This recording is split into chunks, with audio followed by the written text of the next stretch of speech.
chairman of the Eastern India Regional Council and my dear friend who has been very active in the entire year. And let me begin by complimenting and congratulating you for this wonderful venue that you have selected for the historic Eastern India Regional Council's regional conference. Let me admit at the beginning that one has gone to many convention halls and many centers. In fact, the Geo World Convention Center recently hosted the World Congress of Accountants. I think as all people of Kolkata and people of West Bengal, this is a venue you should all be very, very proud of. And I'm extremely delighted to be here. So my compliments to the chairman and his entire team, respected past president of the institute, Subodhji, who in his presidentship had, of course, visited Ahmedabad multiple times, but the most recent one that I can recollect in terms of when our then Chief Minister Narendra Modi ji was the chief guest and he addressed a student conference with more than 3,000 students. Only yesterday, Subodhji, we had the current Chief Minister of the state, who also has recently been re-elected with a historic mandate, and he addressed a similar student conference in Ahmedabad. And therefore, I was in Ahmedabad yesterday and could not be amidst you for the inaugural session of the regional conference. But I had very strict and clear instructions from our Honorable President that you have to be here, and therefore, yes, it's a pleasure to be, though on the second day's inaugural session, amidst all my friends from Eastern India. It was mentioned that Rahul Roy ji created history and was the youngest president of ICAI at the age of 34. And Subodhji mentioned that East ka record koi nahi tod sakta. And it is true, the sun rises in the east. So I'm extremely delighted, and let me share with all of you that it has been my life's privilege to have a president also who is from your region, from the east, and who has driven the institute so phenomenally over the whole year. That is Dr. Debashish Mitra ji. So I think I'm always happy to be second to east and to be following east, because everything in India, or probably even in the world, begins from the east. To the two distinguished Central Council members, I was only mentioning in the morning that when I joined the council, and one had never been to Calcutta before joining the council, and when you join the council, you have a very different impression of each region. South ke council members kaise honge, North ke aise hote hain, Central region se aise aate hain. And there's a perception that how will the council members from Kolkata be? But I think besides the president, I think you have two phenomenally hard-working, sincere and dedicated Central Council members in the form of Sushil ji and Ranjit bhai. And truly I have had a pleasure of working with them for 4 years, and whatever responsibility they have shouldered at the institute. It may have been Sushil bhai, who's been looking after the Student Skill Enrichment Board for 2 years, the efforts that he's putting to improve. You know, there are small things, GMCS we feel, how can it impact? But those 15 days, if our student is given good communication skills, he's able to express himself in a better manner. He understands soft skills and of course IT skills through the ITT center. I think the difference that we are today seeing in terms of how other professions get remunerated, or their openings with the salary and CTC which is available to them, is different from chartered accountants. I think largely is because of the soft skills.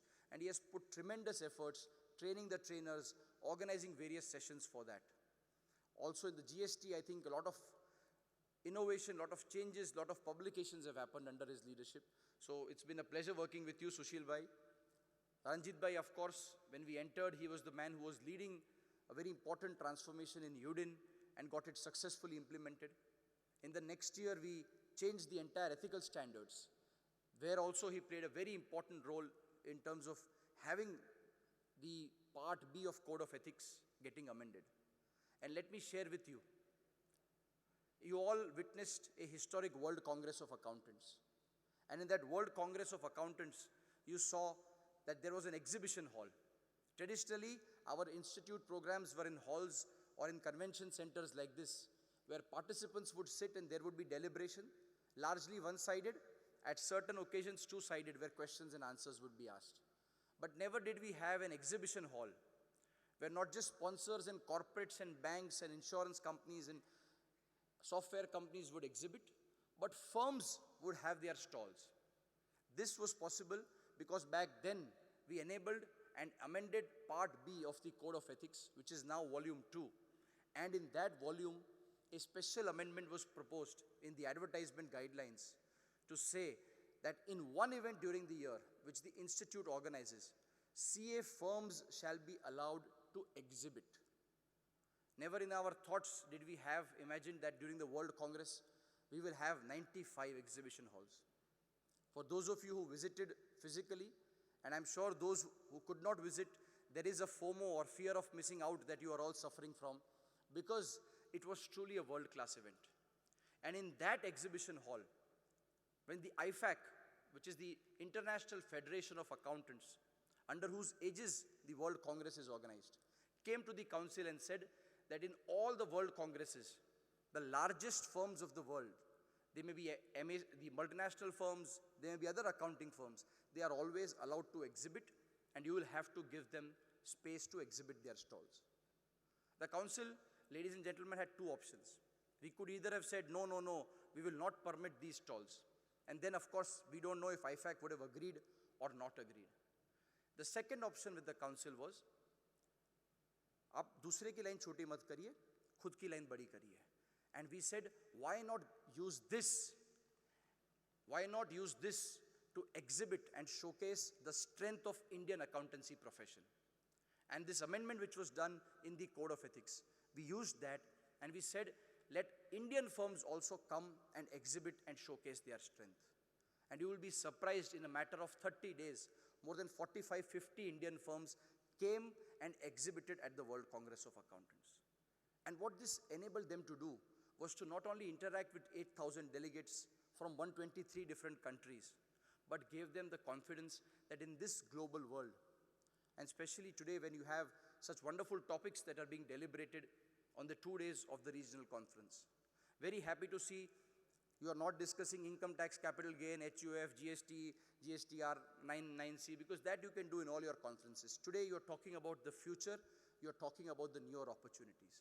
And that idea was also sold in the World Congress of Accountants, that how do we showcase our membership, that today you are no longer restricted to 166 branches or 5 regional councils of the world, but the profession has truly gone global with 44 overseas chapters, 33 representative offices, and presence in almost 50 countries. And friends, believe me, today when we went, I had gone to PAFA. Ranjit bhai, you also had the opportunity to visit the general meeting of Pan-African Association of Accountants, which is the union body of all the African accounting associations and accounting organizations. When I went personally in the month of March, of course, landed at the airport, was looking for a taxi, paisa bhi yahan leke jana, difficult language, people speak French, Portuguese, only some speak English. But we managed to reach the hall, spoke to everybody. Same was the exercise that Ranjit bhai and I believe Mupala Sridharji, who had gone there, did. But this time after the World Congress, when we went to the PAFA meeting, Honorable President and me, as soon as we landed, standing outside with a beautiful placard was a representative of PAFA. EIRC-ICAI India President, sir, welcome, welcome, welcome.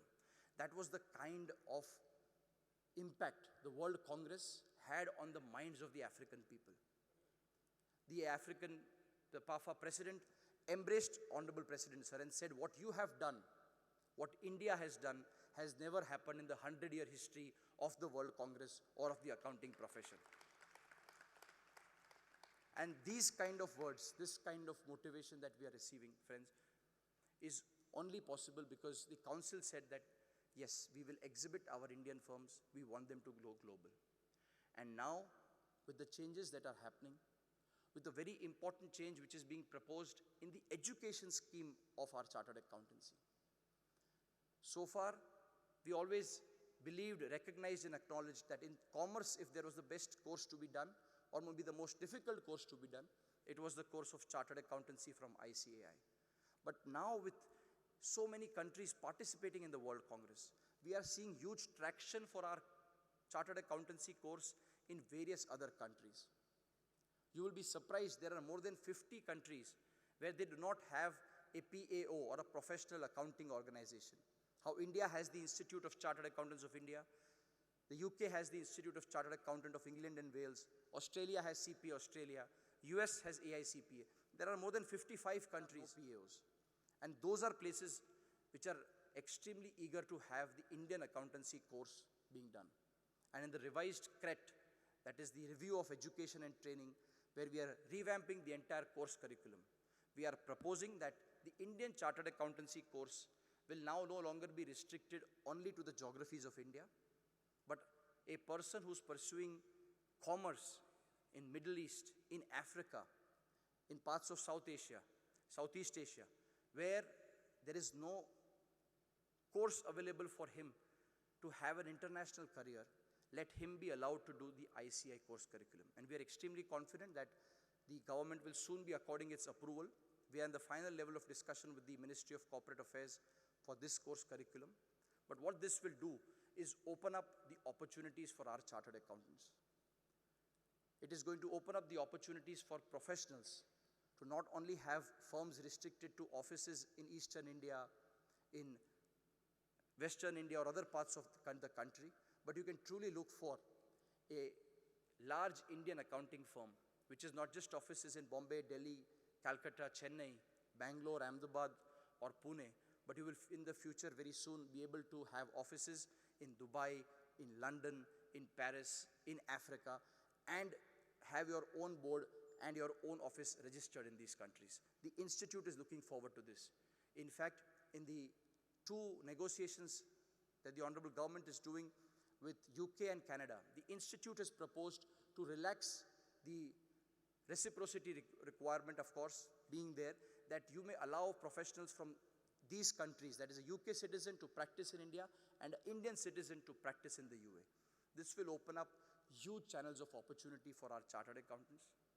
The point that I'm trying to underscore is that with the World Congress, with the huge participation and the eyes of the entire economy now, the world's economy being on India, I think it is the right time for the Indian chartered accountancy profession also to raise our hand, to rise to the occasion and say this, yes, we are ready to service not just the clients from India who we have been doing for the past 75 years, but our profession will serve any person from any part of the globe who's looking to invest in India, or any business or any owner, may be in Calcutta or any part of the world, who's looking to go abroad, expand his market in Africa, in other parts of Europe, South America, North America, or maybe even Australasia.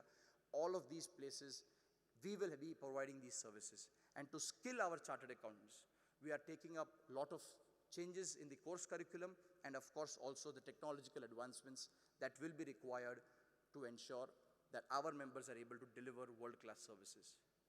So friends, I will only end quoting Mr. Gautam Adani, who was a speaker at the World Congress.